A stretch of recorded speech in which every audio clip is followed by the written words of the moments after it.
Good evening, class. I'm Roy Smith, and tonight I'm going to tell you about organizational structures, mechanistic and organic, and also the 5 elements that play a role within them. To jump right into it, there are 5 elements in the organizational structure, and those are work specialization, chain of command, span of control, centralization, and also formalization, or as I like to think about it as standardization.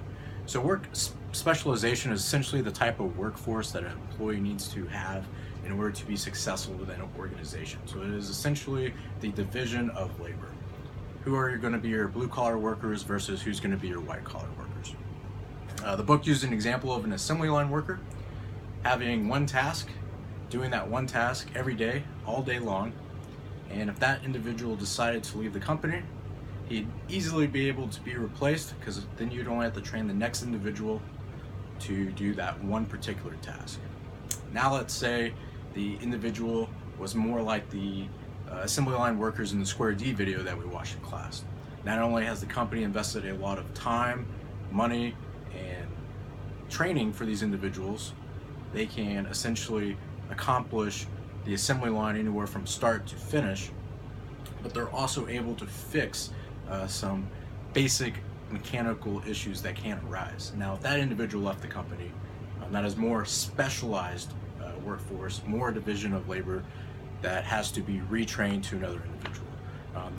Some other examples was an organization needing a specific type of business background, such as an accountant that needs to know, the various tax codes, or they could just need somebody more general, like us when we graduate with our MBA degrees. The next topic is element is going to be a chain of command. Chain of command basically allows everybody within an organization to not only know who they report to, but also what type of authority those individuals have within the organization. So if you look at the handout that I provided, figure 15-1, it shows 2 types of chains of command. The top one is more of a tall, narrow chain of command. It's tall because there are literally more managers, and then within those managers there's more workers, and within those workers there's more managers, and so forth and so forth. So that's how it gets from the tall and then the narrow for each subset of management. So obviously this type of rank structure costs a lot more money because you're paying for more management at more highly trained, educated individuals, versus the type of chain of command that's on the bottom of figure 15-1. So that one is flat and short, so less managers are needed, right? So one manager is in charge of 7 people. The book talked about an example of a vice president having 70 people that reported to him. Just imagine the amount of time he has to spend to make sure that he develops each of those individuals. It's probably not going to happen, but it's probably more likely going to happen in the tall type of chain of command. The next one is the span of control. So now we developed the workers that are within the organization, now the chain of command, now the span of control. So how much control do we give to each of these managers? So the span of control, if it's narrow, meaning they only have a few workers below them, a few subordinates, it allows that more close contact, that relationship building with those individuals. So they're able to be that type of mentor, supervisor, a supervisor that I mentioned with the vice president having 70 individuals below him. He's probably only going to pick a few. He's going to do the 20-70-10 rule with them, and then he's only going to invest in those top 20%. And then so he's going to be a lot less hands-on because the span of control is so wide and not as narrow as if there was more managers within a company. And then within that power, there's centralization. Centralization is whether or not that power, that authority to make decisions on the spot, is either centralized, where the top management remains keeps all the decision remaining with them, or whether or not they delegate that authority, that power, to the lower level management, lower level workers to make those decisions on the spot, right?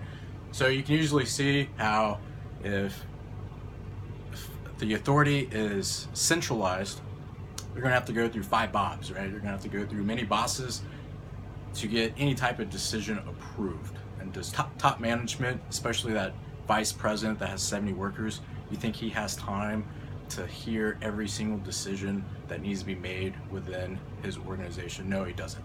So usually organizations are going to try to be a little more decentralized, especially the larger that the organization gets, because top management just doesn't have that type of time to make all those decisions.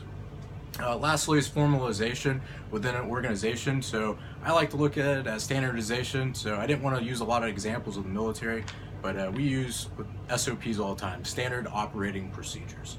So essentially what formalization is the specific guidelines and rules that an organization uses for any of their processes. I use the example of Office Space with the TPS cover sheet. So obviously it is a standard within their organization that every report that goes out needs to have that cover sheet. And then once one person doesn't do it, they're not following that standard, people just kind of freak out because they don't know what to do with themselves because they're used to just one thing and one thing only. So much like in the Air Force, somebody in my job, my career field, from a different organization, they essentially are trained to do the same job. However, my organization might have different standard operating procedures that are slightly different. But that individual should be able to come into our organization, my organization, read those standing operating procedures, and then be able to execute exactly the way I do because they are standard across the board. The book uses the example of how 2 assembly line workers were building cars, the same exact tools, same material, yet one individual had a higher success rate. Obviously, there was no type of standard. Once they figured this out, now they can have the success rate for both assembly workers. Another good example was Dell with the customer support. So I couldn't imagine calling Dell and one day then being able to fix a simple problem and then the next day getting the runaround for a few hours before somebody realizes all I had to do was turn the computer off and turn it back on. So that standardization that textbook mentions just makes it easier across the board and essentially makes it more successful for the organization. So now that we covered the 5 elements of an organizational structure, now we're going to talk about the 2 types of organizational structures. So first we got the mechanistic. I'm not sure if I'm saying that right. I say a lot of words wrong. I get made fun of for it all the time, but it is what it is. So essentially mechanistic organizations are more streamlined, they maintain central control, and they rely heavily on specialized work. So I like to think of this as any type of government agency, the US military. It's all structured, chain of command, very tall chain of command. Everybody knows exactly what their job is, what their authorities are, what powers they are delegated, and so forth. The other type of organization is an organic type of organization. The book uses Zappos, right? They said they don't really have a chain of command. It would be almost impossible to draw since it's basically a circle, and people don't really know what they're doing day in and day out. So the way I like to think about it is they're decentralized, and their standards are living and breathing document. They're changing every day, right? Society changes, technology's changing. Organizations just want to keep up with the changes in society, and so they're going to be more fluid, aka they're going to be more of an organic type of structure. And then just to make sure I didn't miss anything for the organic structures, organic organizations. So they're just they're more dynamic, more flexible, and more adaptive, right? Because they're always changing. All right, so now for the questions I got for everyone in the class. Sorry I'm not there to lead the discussion. I'm really better at leading discussions than I am giving presentations, but the questions I have are, what type of structure do you think you have within your organization? Do you think that structure is appropriate, whether it's mechanistic or organic? And then would you be better off changing maybe to the opposite type of structure that you currently have? Well, I hope this discussion goes well. I look forward to seeing it in class when it's presented. Thank you for your time.